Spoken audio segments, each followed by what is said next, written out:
You're listening to The Corbett Report. CorbettReport.com.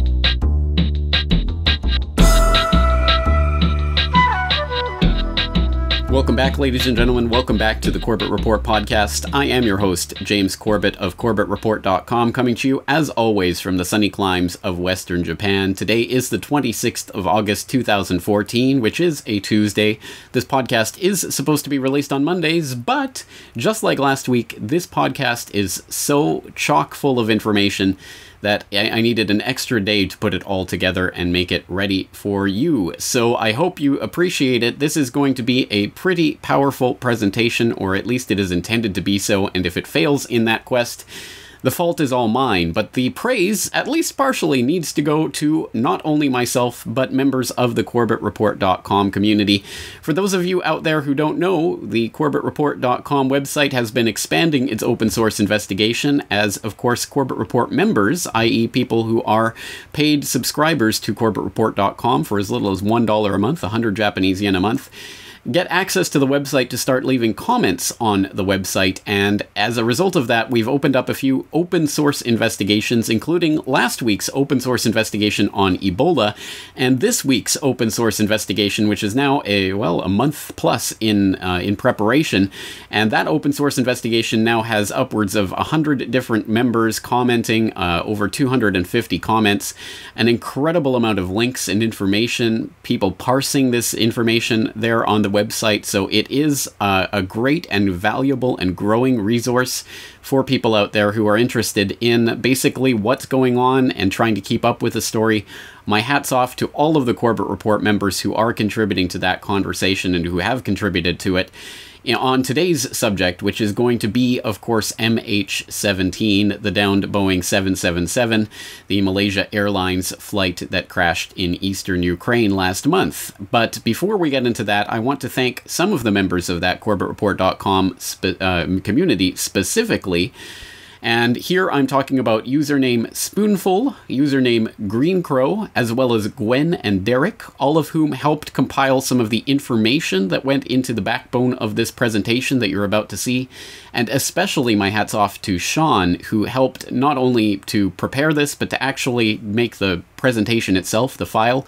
Despite the fact that he'd never worked with OpenOffice Impress before, he did an impressive job putting this together. So thank you so much to all of those community members who helped out, and also thank you to Jason, Delia, Ian, and Bart, who all offered to help with the compilation of this podcast / presentation, but who either couldn't help out at this time or who I actually couldn't get to their email in time to get them included in the project. Again, this just goes to show that there are an incredible amount of people who are contributing to this information and the compilation of all of these details, and an incredibly growing and vibrant CorbettReport.com community. It is becoming the type of community that I always hoped it would be, so I'm very, very happy to see that taking place. Slowly but surely, we are transforming this into a truly open source community investigation. So on that note, today, as I say, we're going to turn our attention to MH17. Let's get straight into it.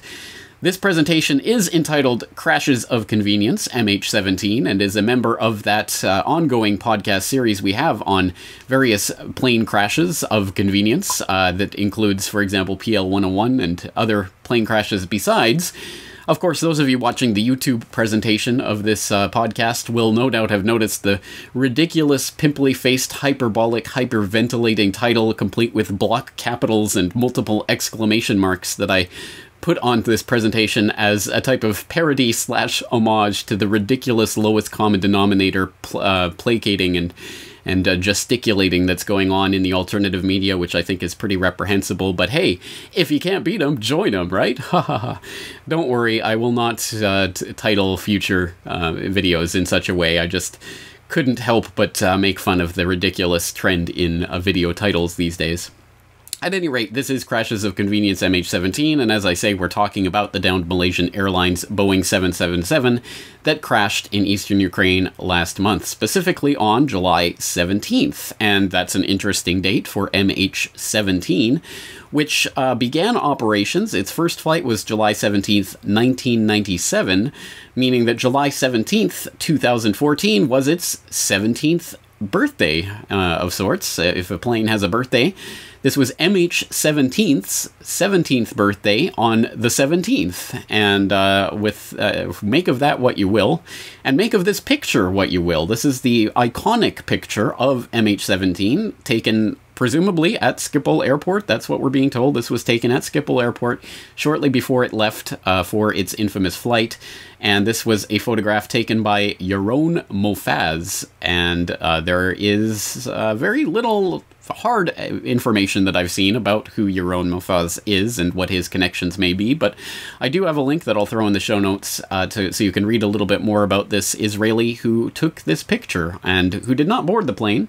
He was not one of the passengers of the ill-fated flight, as the other iconic photo of MH17 at Schiphol Airport was. It was taken by Kor Pan, which was a pseudonym of one of the passengers, Cornelius something or other, the name escapes me at the moment, who was a passenger on the flight who posted that picture to Facebook.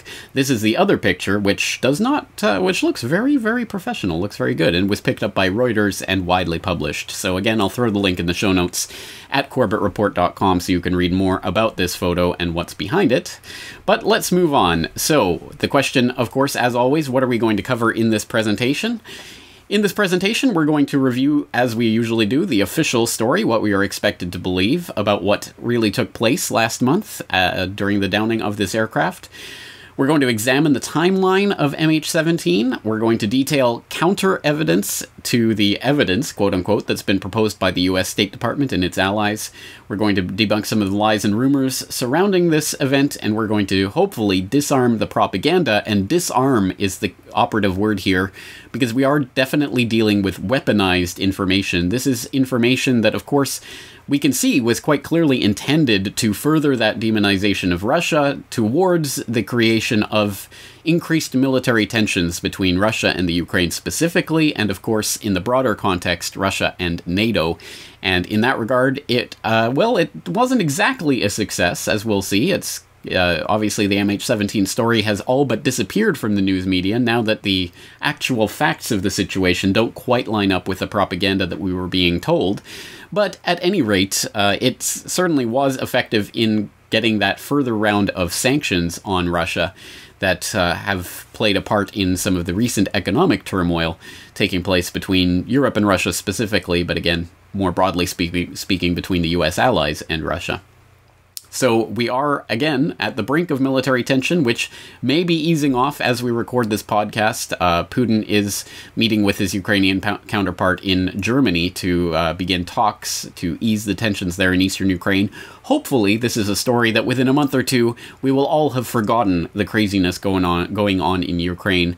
But if not, this may be a key point of that story, and a key point for, once again, disarming the propaganda, the information war we're being fed. So let's begin by taking a look at that MH17 timeline, and we know, for example, that MH17 departed Schiphol Airport at 10:14 UTC. All of these times are in UTC. 13:15, 1:15 p.m., Ukraine ATC loses contact with the aircraft, and that is reported to Malaysian Airlines. Now, the interesting thing is when Malaysian Airlines reported that to the press, they mistakenly declared that was 2:15 UTC, but it was actually 1:15 UTC. And then basing this on a timeline that was actually posted in the Star Online, a Malaysian newspaper / online media outlet. They have a timeline which then indicates that the crash presumably took place at 3:30 UTC, which is an hour and 15 minutes after Ukraine ATC air traffic control loses contact with the plane, which I cannot believe for the life of me. I do not think that, I think there has to be a mistake in that timeline, and yet the strangest thing is absolutely nowhere is it recorded that I can find anywhere online exactly what time the craft was downed. I understand there may be some confusion because, again, there may be some period of time where it's gone off the radar and they can't track it, and etc. But surely we must know within a period of several minutes at what point this plane actually crashed, and yet that is not recorded in any of the official timelines that I can find at all. So even basic facts like these seem to be still in question. But moving along, at 3:40 p.m. UTC, Interfax and the Ukrainian Interior Ministry confirmed the shootdown, confirming all passengers and crew were dead on that flight, originally reported as, I believe, 295, but eventually that being upwards of 298. At 4:03 p.m. UTC, the Ukrainian Prime Minister Yatsenyuk orders an official investigation into the crash, and at 4:18, officials confirm that there are at least 100 bodies spread over 15 kilometers at the crash scene. Moving right along, at 6:28 p.m., Interfax reports that separatists have found the black box from the crashed airliner, which of course will contain the voice data recorder and other important pieces of information that can be used to put together what actually occurred in the final few minutes of the ill-fated flight. At 8:15 p.m. UTC, the ICAO, the International Civil Aviation Organization, declares that the route that this was traveling on was a safe route. The IATA comes out to state that the route was not subject to any specific restrictions, which sounds surprising given that this was a war zone in which in the preceding weeks alone, at least a couple of transport planes had been downed by some of the Russian separatists. And yet, this seems to be confirmed by data from Flight Radar 24 that indicates not only Malaysia Airlines was repeatedly flying over Ukraine in the days and weeks preceding Flight 17's downing, but that KLM, Thai Airways, and Lufthansa were also all similarly flying directly over Ukraine, with British Airways and Air France diverting flights down south of the Black Sea around the hot zone there in eastern Ukraine. So apparently this was, if not a completely standard flight path, it was not unbelievably unusual compared to some of the other flight plans filed and flown by some of the other airways at the time of Flight 17's downing.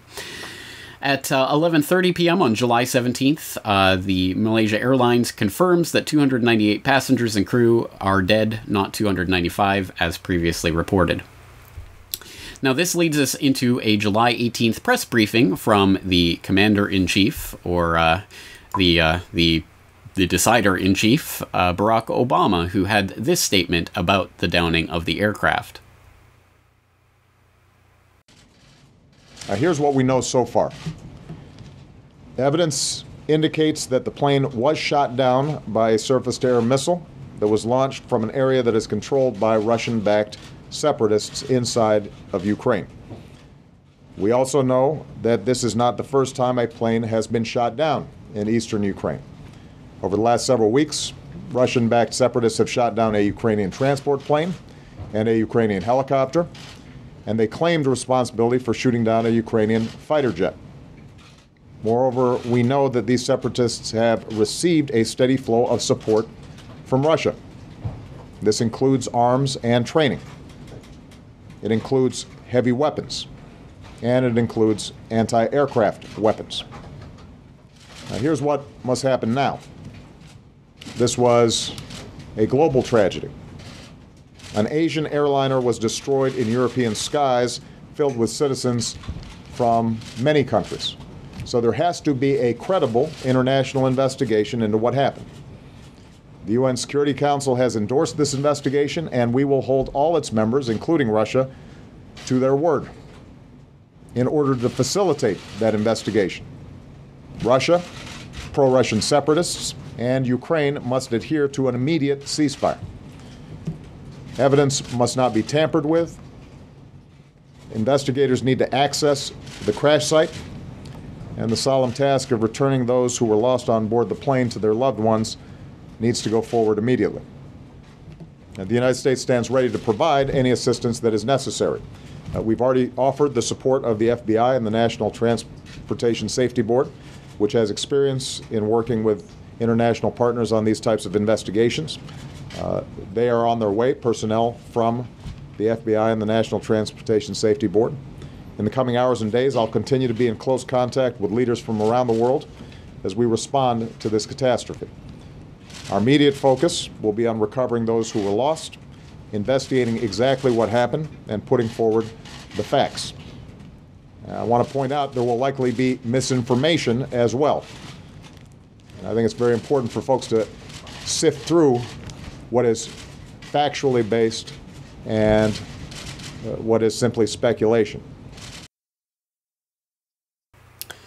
Well, I think no one can deny that there needs to be a credible, independent international investigation into what took place there, or that there will be misinformation propagated surrounding this event, so I think we have to agree with Obama on those points, although at the very least we would have to cock an eyebrow at the idea that the FBI and the National Transportation Safety Board, the same NTSB and FBI that approved the TWA 800 cover-up, would be the ones to conduct such an independent investigation. But why listen to me on that point when we can listen to another skeptical voice that came out the same day as Barack Obama was making his statements, and the media was beginning to jump on the blame Russia bandwagon with Putin's missile and other such headlines blaring across the European press.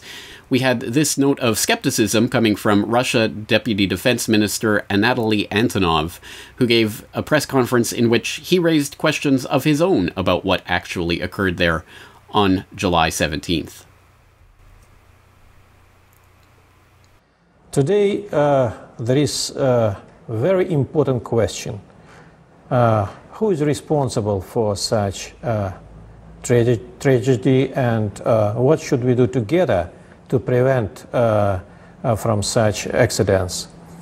I'm a little surprised that during 24 hours after this crash, there is a lot of publication and statement by Western officials who tried to blame Russian Federation as well as armed forces of Russia. And they tried to show the whole world that we are responsible for that crash. It's very strange that without real evidences, my colleagues from Western media would like to find somebody who is responsible for this crash. It seems to me that there is a part of informational warfare which has been started against the Russian Federation and armed forces. As to me, I don't want to use this opportunity to blame anybody. I just would like to raise a few questions to my colleagues from armed forces of Ukraine. And I hope that if they try an opportunity to answer to our questions, there will be a good opportunity for us to realize where we are, whether there is a possibility for us to restart cooperation and to find somebody who is responsible, really responsible for such a tragedy. So that would be the other side of the story, and if there was to be anything approaching an independent investigation of what happened, you would think that the Ukrainians would have taken seriously the 10 questions that the Russian Defense Ministry posed to the Ukrainian authorities at that time of that press conference on July 18th. But, well, those questions were, the answers to those questions were not forthcoming. The questions are documented. I will put them in the show notes so you can read them for yourself, but they include such questions as, can Kiev explain in detail how it uses Buk missile launchers in the conflict zone, and why were these systems deployed there in the first place, seeing as the self-defense forces don't have any planes? A reasonable question. Why are the Ukrainian authorities not doing anything to set up an international commission? When will such a commission begin its work? Would the Ukrainian armed forces be willing to let international investigators see the inventory of their air-to-air and surface-to-air missiles, including those used in SAM launchers? Will the International Commission have access to tracking data from reliable sources regarding the movements of Ukrainian warplanes on the day of the tragedy? And why did Ukrainian air traffic controllers allow the plane to deviate from the regular route to the north towards the anti-terrorist operation zone? A question regarding the derivation, as they say, of the flight from its intended flight path by as much as 14 kilometers. It strayed off course, and that was presumably the reason why it was flying over that particular spot where it ultimately ended up going down. So again, there is some question about how and why it came to divert so widely from its course, and why the Ukrainian air traffic controllers did not do anything about that. A question that goes to the heart of another one of the interesting parts of this MH17 saga, the fact that the Ukrainian air traffic control communications with MH17 still have not been released, which is pretty much unprecedented in the terms of such a major commercial airliner investigation. But let's continue with the timeline. On July 20th, we have Malaysia Airlines finally releasing the official passenger list of MH17, which will be linked up in the show notes again at corbettreport.com. Also on the 20th, the U.S. ambassador to the UN, Samantha Power, addressed the UN Security Council.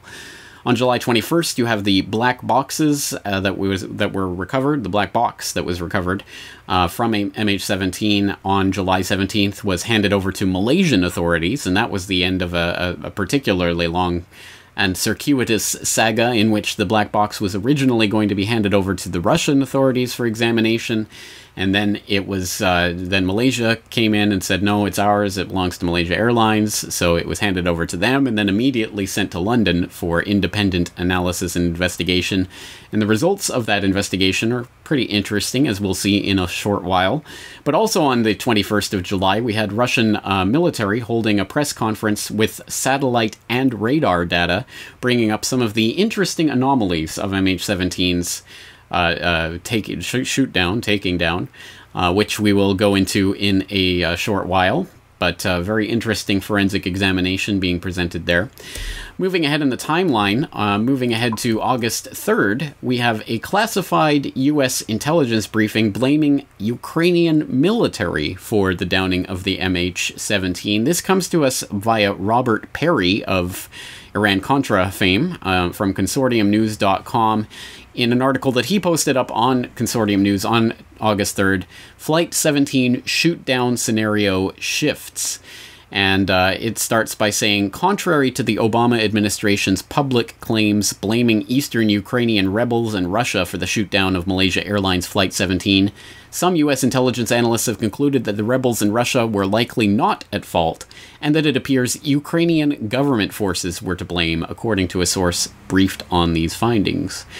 All right, so an interesting little report, and again, take it for what it's worth coming from anonymous officials speaking behind the scenes, but at any rate, it certainly does provide a counterpoint to the official story. August 8th, a very interesting agreement is signed between the MH17 investigating countries that basically classify their findings. And we'll pick this up from a story that was only published in English on August 23rd. We'll take this from globalresearch.ca.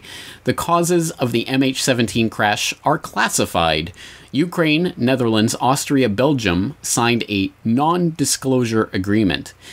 This article is translated from the original Russian and reads in part, quote, "In the framework of the four-country agreement signed on the 8th of August between Ukraine, the Netherlands, Belgium, and Australia, information on the progress and results of the investigation of the disaster will remain classified." This was confirmed at a briefing in Kiev under the auspices of the Office of the Prosecutor General, Yuri Boychenko. In his words, the results of the investigation will be published once completed only if a consensus agreement of all parties that have signed the agreement prevails. Any one of the signatories has the right to veto the publication of the results of the investigation without explanation. That's a pretty remarkable agreement to be signed in an investigation, an open investigation into a public event, a public disaster that the public has been endlessly fed images and has been paraded before the public as this great outrage. But now the actual investigation into what happened is effectively classified, and unless there is consensus agreement on the report, it can be vetoed by any of its members. Again, just a bizarre finding. And we'll play out the timeline here. August 19th, Russia addresses the UN Security Council and asks, where are the air traffic control records? A very good question that still is a question that remains to be answered. We can pick that up from the eventchronicle.com from August 19th. Russia to Ukraine, Kiev must publish record of MH17 communications with traffic control.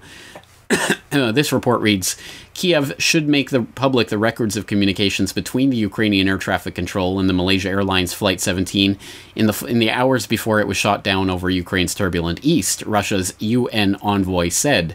The issue was among several Russia raised at a UN Security Council meeting, which was called by Russia to discuss the progress of the investigation into the tragic incident, which killed 298 people in July, Vitaly Churkin said. Moscow sees the shortage of proper evidence known to the public so far as wrong. As far as we know, UN's civil aviation watchdog, the ICAO, is being kept on the sidelines of the investigation, which has been conducted for some time. Again, pretty remarkable that even these basic records are being held back, something that Russia has done its best to bring to the attention of the quote-unquote international community, but because the quote-unquote international community refers to none other than the US and its allies, it is a piece of information that has been shoved down the memory hole. And, air traffic control records? What air traffic control records? And finally, on this timeline, August 21st, the bodies of many of the passengers flown to Malaysia. And there are pictures of them online, including this one here on the video presentation that you're watching. Very stirring images of some of the pallbearers bringing the coffins out from the plane, the transport plane, etc. So obviously all part of that propaganda rollout intended to stir the emotions and get people fired up for a war. But the question, of course, remains what really happened. And, well, there are two stories. There is the official story, and then there's the counter story. So let's look again at the official story, what we are expected to believe. And this is the story, for example, that was propounded within the first couple of days of the actual attack taking place. On July 20th, Secretary of State John Kerry, the U.S. Secretary of State, of course, made the rounds of the Sunday morning talk show circuit. And on those talk shows, he laid out what remains to this point the official story, more or less, of what occurred there or what we're expected to believe. He laid out several points in those talk show appearances, including the fact that, quote, a few weeks ago, we have a 150-vehicle convoy coming from Russia going into the east of Ukraine with tanks, artillery, multiple rocket launchers, armored personnel carriers, and being turned over to the separatists. The implication, of course, being that the separatists suddenly had all of this military machinery that they were going to make use of, presumably by downing a civilian aircraft. He said they had an SA-11 right in the vicinity hours before this shoot, the SA-11 being a surface-to-air missile launched from, for example, a Buk missile launcher. He said the separatists have shot down 12 aircraft in the last couple of months, among them 2 transport planes, AN-26s, again, that well documented, not really in dispute. I mean, literally, drunken separatist soldiers are piling bodies into trucks unceremoniously and disturbing the evidence and disturbing the pattern that is there. Anything that is removed, and we understand some aircraft parts have been removed, compromises the investigation. Again, trying to make it look like the crime scene is being tampered with in order to cover up what really occurred there. 9/11. And he noted, we observed by imagery that at the moment of the shootdown, we detected a launch from that area, i.e. the vicinity of the shootdown, and our trajectory shows that it went to the aircraft. Again, that's a direct quote from Secretary of State Kerry.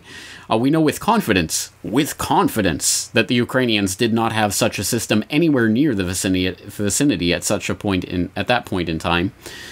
We have not within the administration made a determination. I've tried cases on circumstantial evidence. It's powerful here. But there are an enormous array of facts that point at Russia's support for and involvement in this effort. Some of the separatist leaders are Russian. Russia has armed the separatists. Russia has supported the separatists. Russia has trained the separatists. All right, not really very difficult to parse what is being said here and what the implications of this are. Obviously, the State Department is trying to make it seem that it is Russia that was ultimately behind this because of their arming, training, supplying, funding, and directing of the separatists in eastern Ukraine. And that is basically the case. Now, the case is backed up by various pieces of evidence. Of course, Kerry referred there to imagery that shows the moment of the shootdown, including the detection of a launch from the area and plotting of the trajectory of that launch that seems to be going directly to the aircraft. But oddly enough, they haven't really showered the media with those images. What they've showered the media with is such things as the Ukrainian government's interception of phone calls that was posted to to YouTube the day or two after the events, in which we presumably are listening to the voices of various people in the Ukrainian separatist movement who presumably are talking about this downing of this aircraft and are presumably taking credit or blame for the shoot down. We have just shot down a plane, Group Minera, so supposedly says voice of Igor Bezler. And these are recordings that have been vouched for by the State Department as being authentic, so again, take them for what they're worth. There was some question about the timestamp of the upload to YouTube and the idea that this had been uploaded the day before MH17.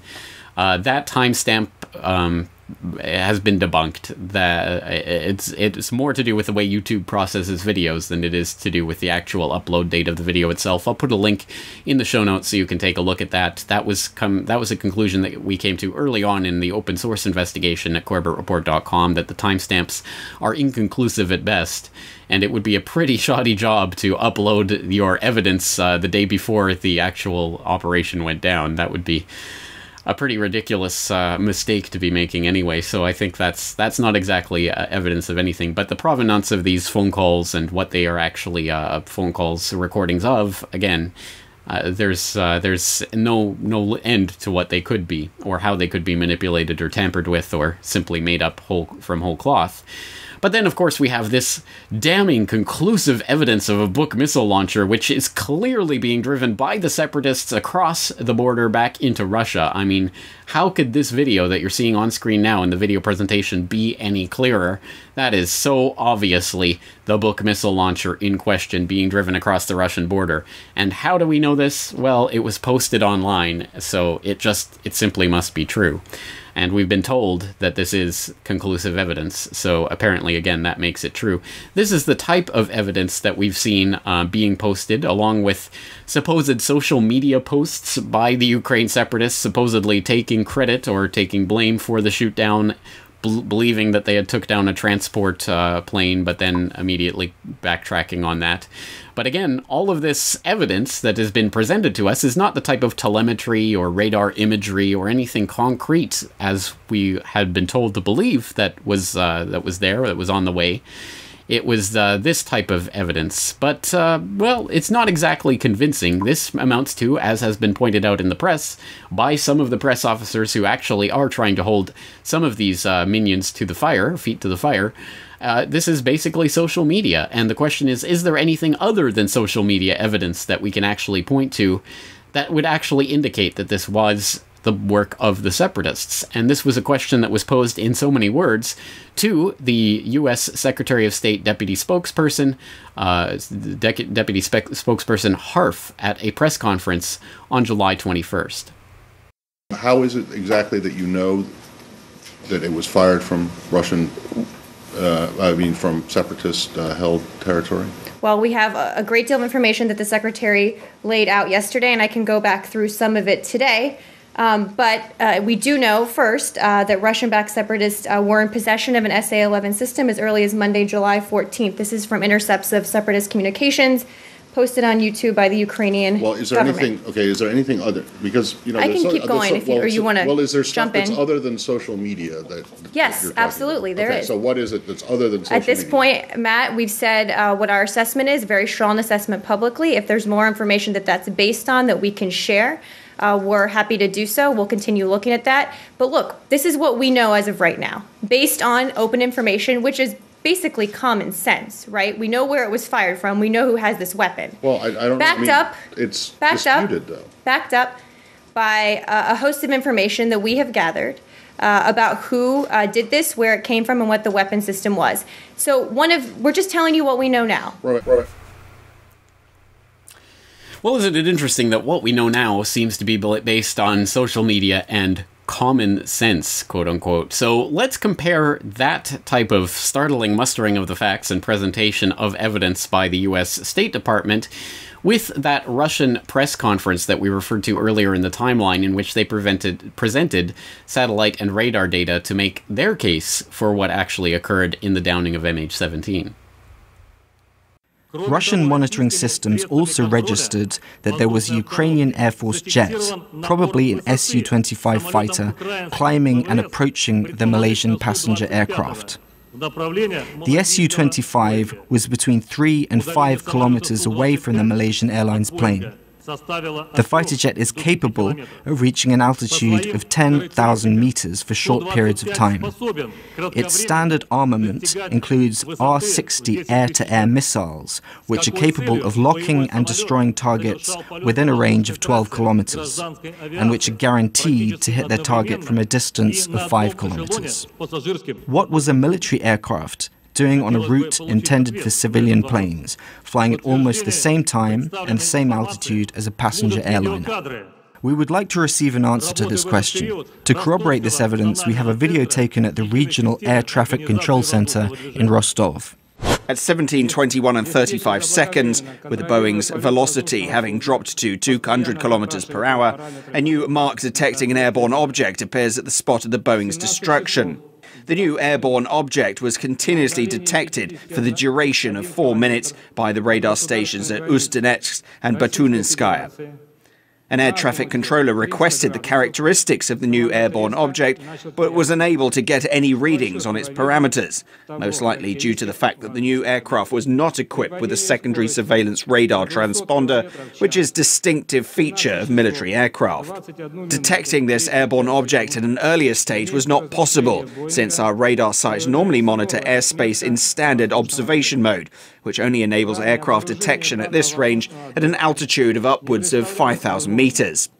Detecting the new aircraft became possible as it started to ascend.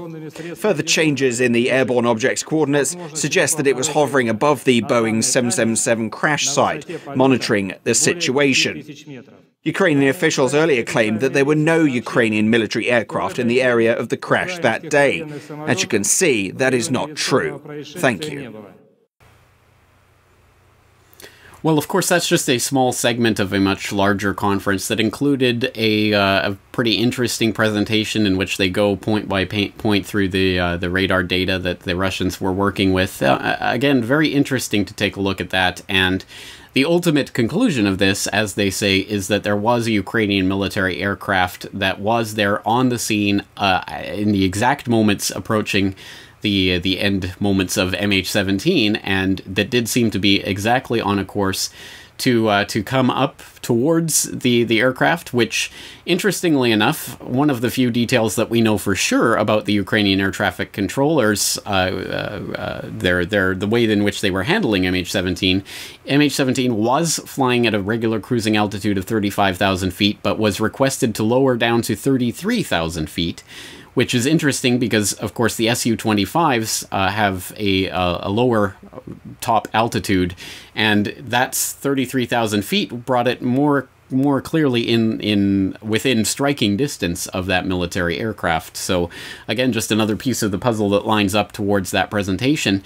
And the question is, well, is there any corroborating evidence for this? Well, there certainly is, and some of this can be gleaned from a report that evidently was not meant to reach you or I, but has been preserved thanks to the miracle that is the internet. And this is a report that was filed by BBC Russian correspondent Olga Ivshina on July 23rd, and included some interesting eyewitness testimony that you can see here on the screen if you're watching the video presentation of this. I will refrain from playing it because, of course, it is in Russian, but it indicates that these eyewitnesses did witness a Ukrainian or a military aircraft. They did not specify Ukrainian, but a military aircraft that was tracking and following the civilian airliner before it was shot down. So, again, corroborating evidence from eyewitnesses that was then attempted to be scrubbed from the web by the BBC. According to BBC spokespeople, there were mistakes in the report. It didn't live up to the editorial values of the BBC, so they took it down. very interesting, and I think we can make of that what we will. But in terms of other corroborating evidence to the idea that there was air-to-air engagement of MH17 by military fighter aircraft, we have, of course, the images which by now I'm sure have become familiar to those in the alternative media, where this has been made much of, and not really so much in the MSM, the bullet holes in the fuselage. We've seen some of the pictures of these bullet holes. Here's one of them. There are more online.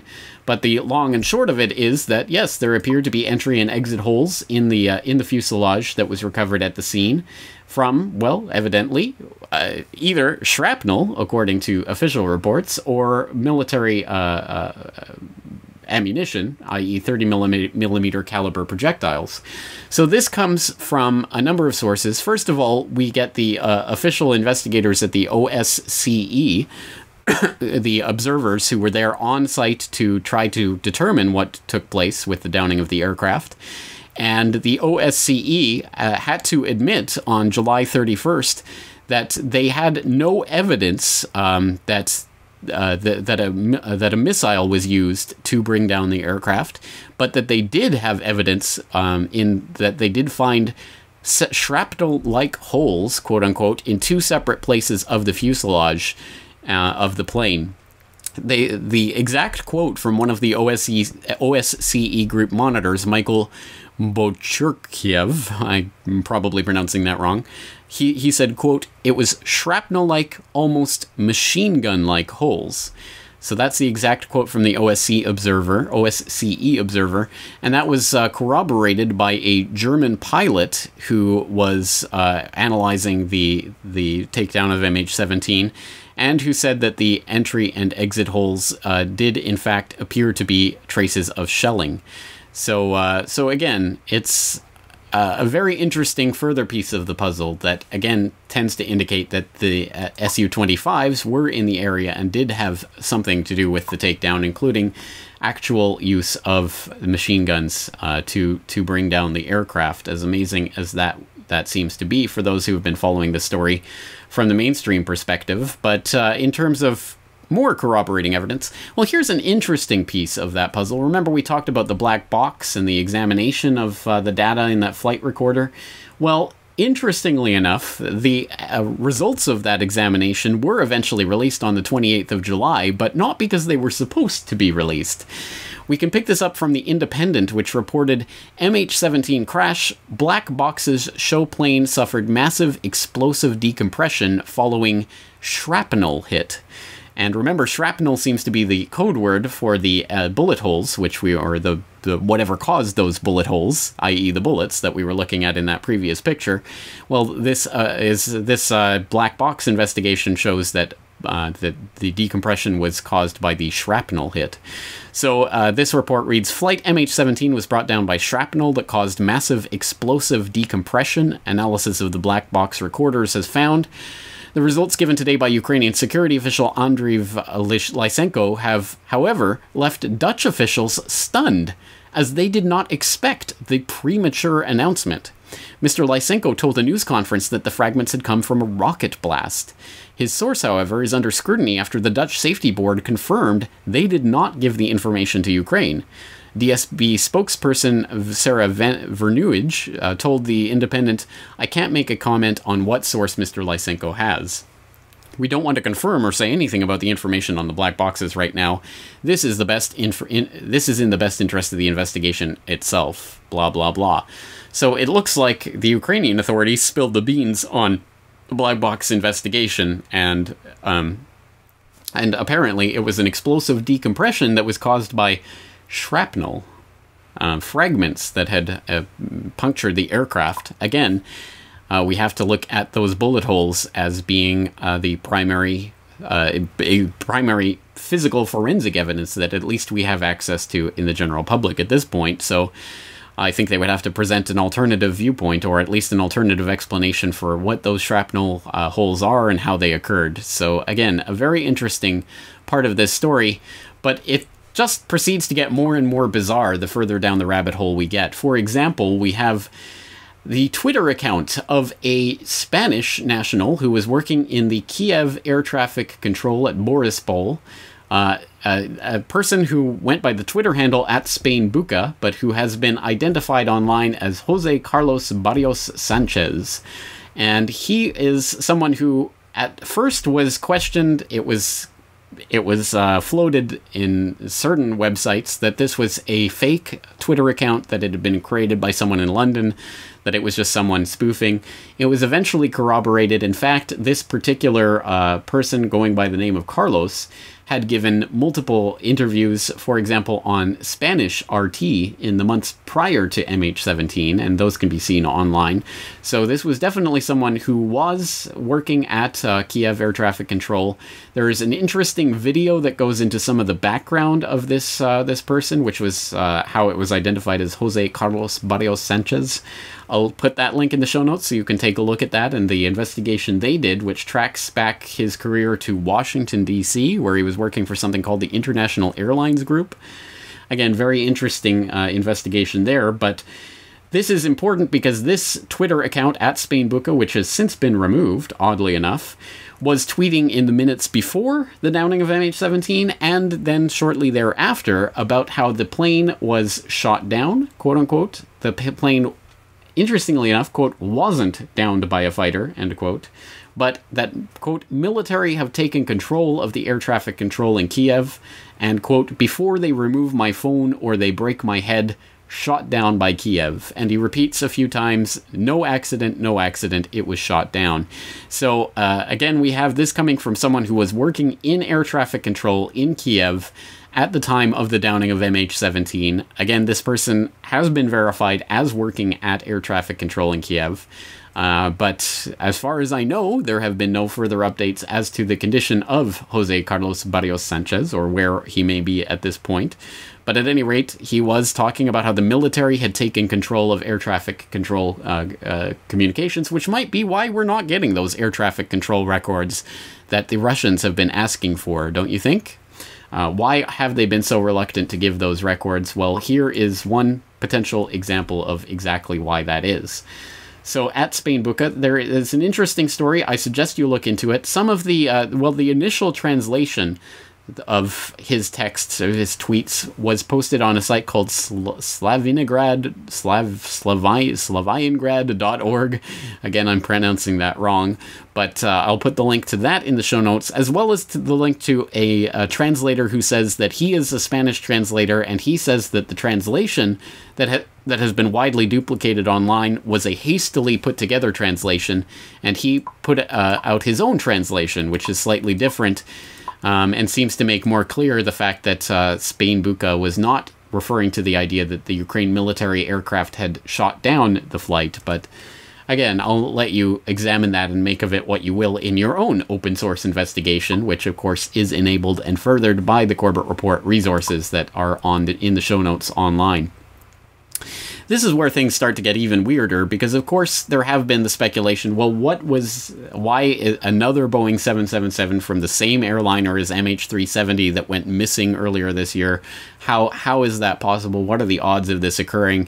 There have been a lot of speculation about whether MH370 was swapped out for MH17 and whether they actually blew up MH370 and all of these types of speculations, but one of the interesting parts of this are the bodies themselves, and there are some graphic imagery online of the bodies and some images which have been pored over by researchers. There's a couple of things to say about the issue of the bodies. One of them comes from an AP report from July 18th, headlined with the leading title, Rebel Leader Gives Bizarre Account of Plane Crash. And this story reads, quote, a top pro-Russian rebel commander in eastern Ukraine has given a bizarre version of events surrounding the Malaysian jetliner air crash, suggesting many of the victims may have died days before the plane took off. The pro-rebel website Russkaya Vesna on Friday quoted Igor Gherkin as saying he was told by people at the crash site that, quote, a significant number of the bodies weren't fresh, adding that he was told they were drained of blood and reeked of decomposition. The Malaysia Airlines Boeing 777 was shot down Thursday, blah, blah, blah. U.S. intelligence said a surface-to-air missile, blah, blah, blah. Gurkin, also known as Straykov and allegedly a former Russian military intelligence agent, says he couldn't confirm the information, but it's sure to add to the intense emotions surrounding the crash, with the rebels accused of shooting down the plane. Gurkin said, Ukrainian authorities are capable of any baseness. He claimed that a large amount of blood serum and medications were found in the wreckage. Again, some interesting points there, not only on the bodies themselves, which, according to some reports of what some of the eyewitnesses on the scene were saying, had been drained of blood, were decomposing, were already dead before the crash, which is a bizarre idea. But how does that fit into the story of MH17? I think there are two things that are clear by this point. One is that many of the passengers of MH17 were alive and well in the hours before the plane took off, which could be confirmed by multiple, many hundreds of witnesses and people who interacted with those passengers and family members, etc., who talked to them before they left, and all those types of ways of corroborating that these people were very much alive when that plane took off. And those people are very much dead now, again, with many of the bodies having been returned, and obviously not any of them having popped up and talked to any of their relatives or anything.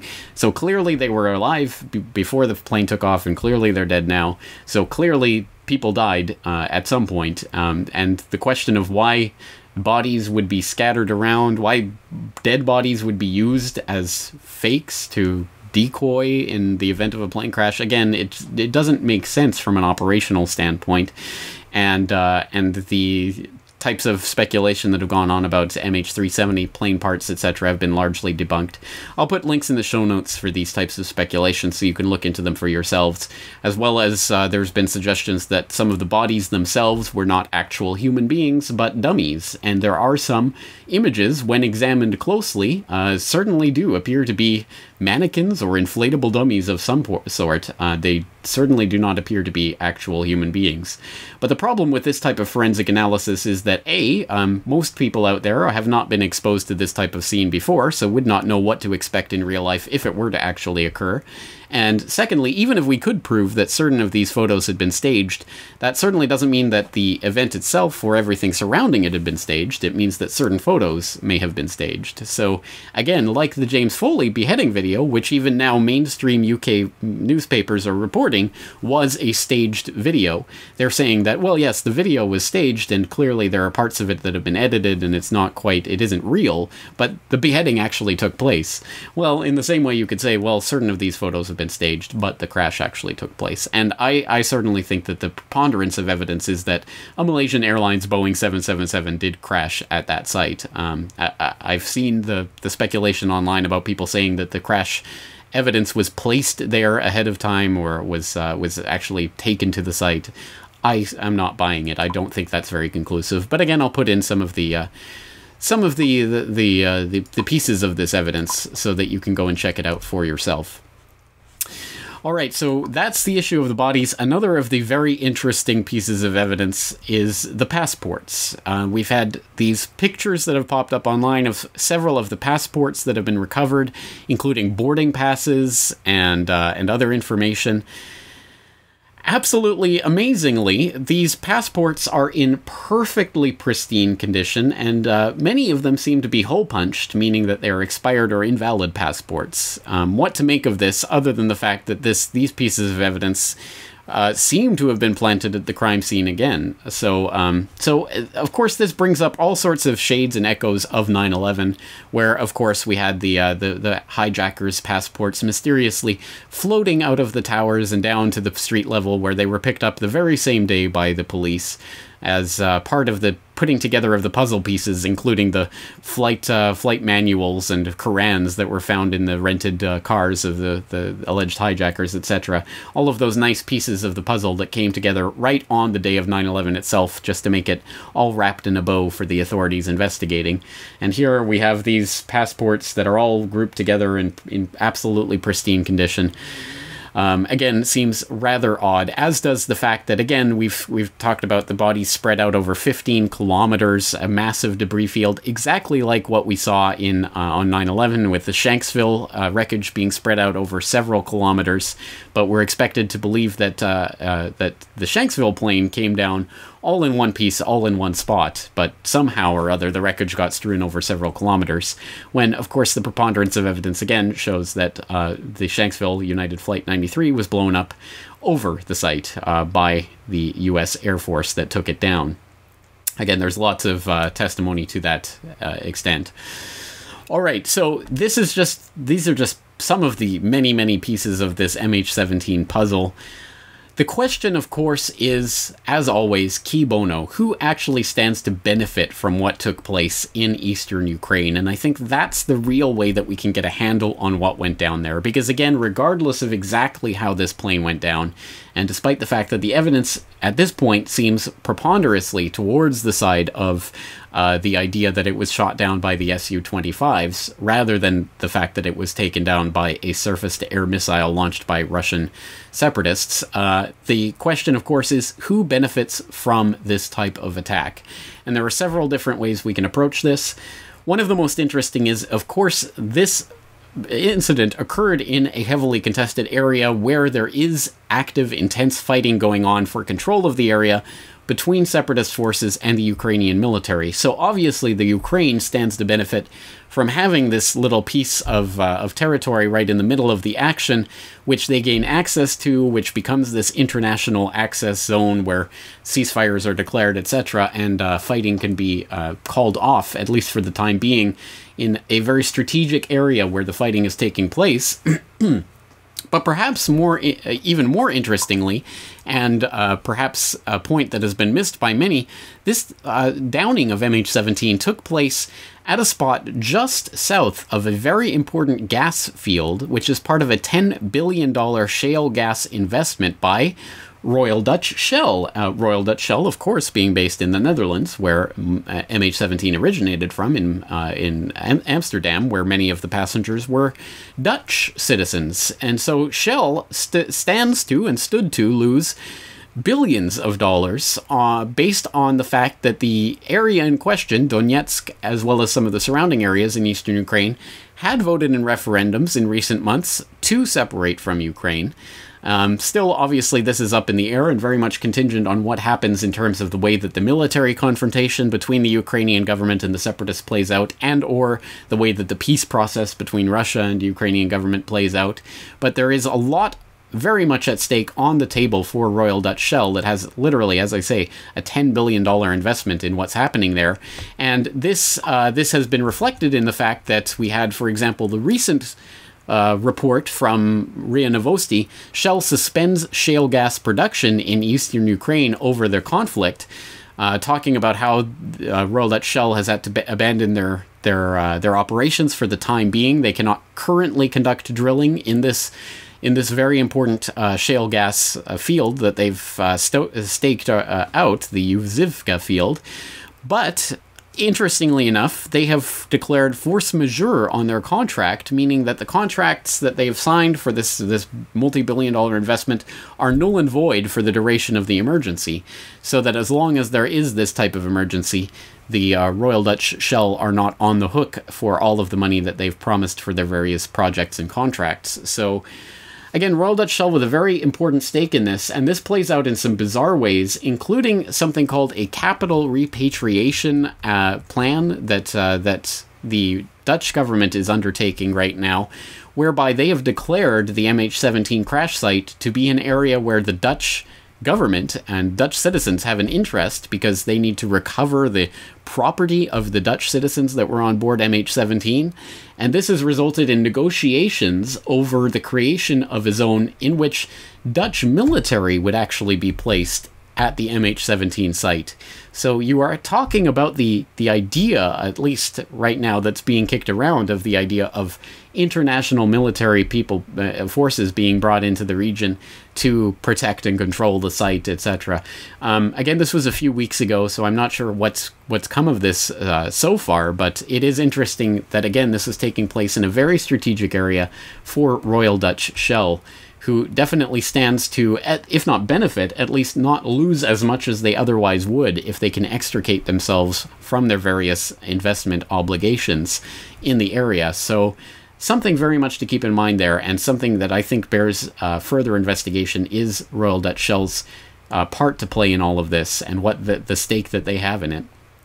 Obviously, some of the other things that eventuate from the MH17 crash are, of course, the US finally managing to convince their European counterparts to tighten the sanctions on Russia, which did take place in the weeks after MH17. We did see that further tightening of sanctions, which of course resulted in the Russian counter-sanctions, the food import bans, and that escalation was very much brought about, or at least lessened. The opposition to those sanctions was lessened because of the MH17 incident, so that you even had the Germans, who were very reluctant to imply further sanctions to Russia because of the damage they could do to their own economy, finally relenting in the wake of MH17 and admitting that this was just a terrible thing that had occurred and Russia had to pay a price.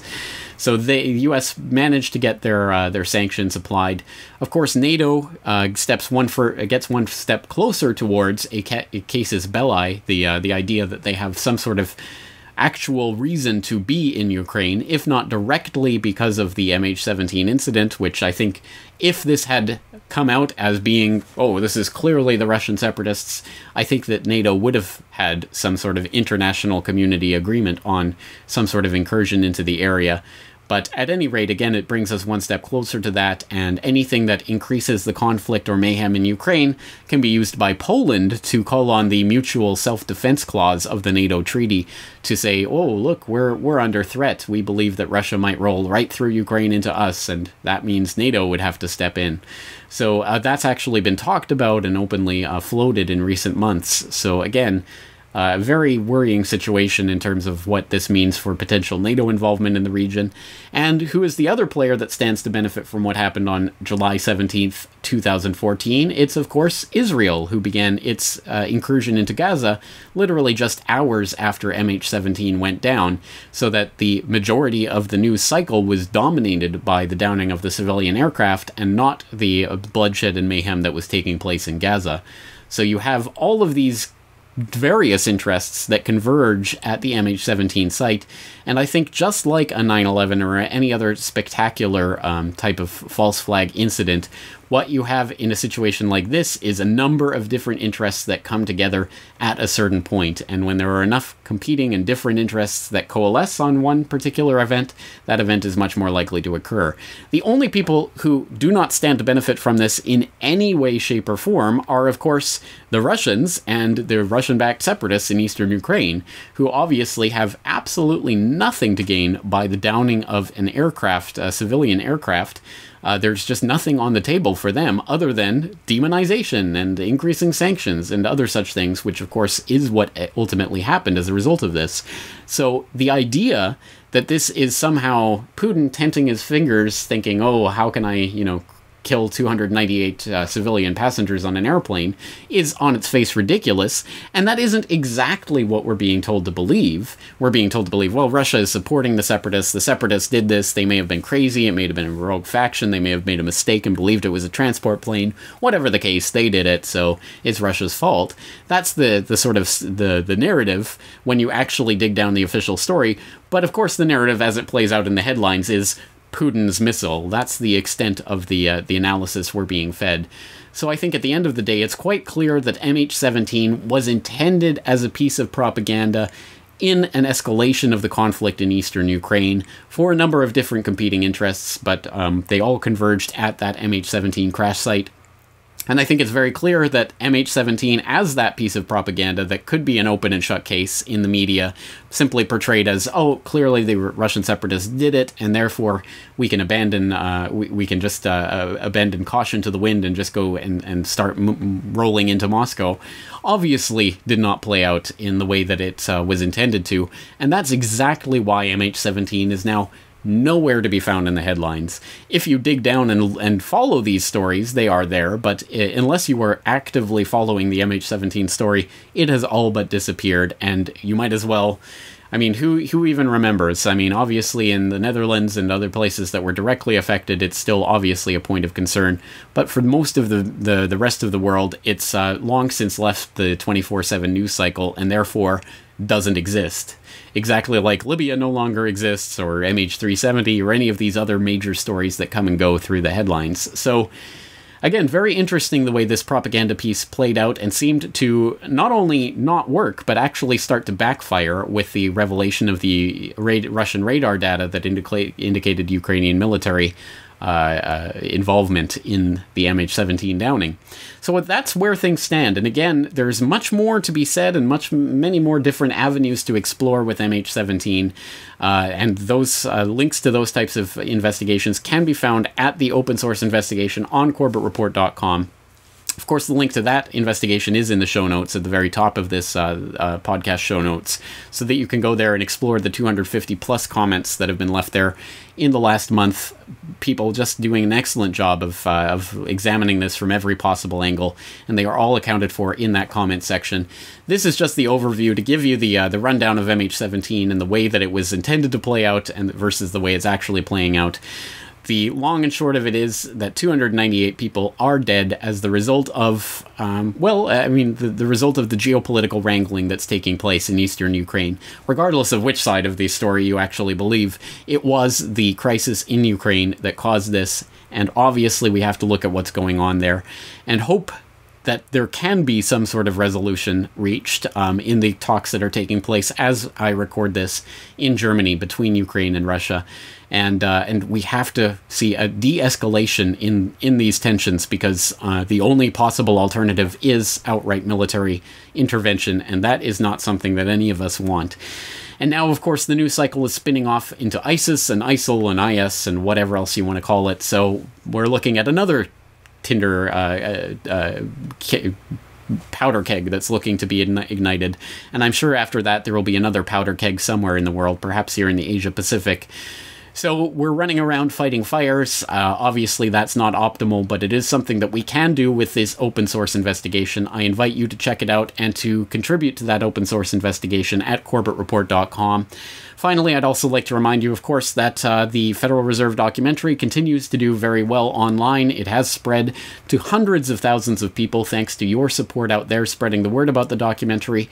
And I am getting media requests to talk about the documentary because you are out there putting in those requests and asking your hosts to have me on to talk about this documentary. I really do appreciate that. It really does help to get the word out, because once again, the central banking fraud is the central fraud that underlies the entire military-industrial complex, which allows these wars to go ahead, which propagates the geopolitical conflicts. All of this goes back down to that monetary issue, so we have to confront that head-on. Your support with the Federal Reserve documentary is greatly appreciated. Once again, you can purchase your DVD copy at corbettreport.com. That's going to do it for today's episode. Once again, I am very, very happy with the open source investigation community that is forming at the Corbett Report, and I thank all of the Corbett Report members for contributing to that and making it such an exciting time to be alive, to be able to confront the propaganda head-on in real time, deconstructing all of the lies even as they're put out. It is truly a very empowering time to be alive, so let's make the most of it while we can. And on that very somber and serious note, I am James Corbett of corbettreport.com, thanking you again for joining me for this edition of the podcast. Looking forward to talking to you again real soon.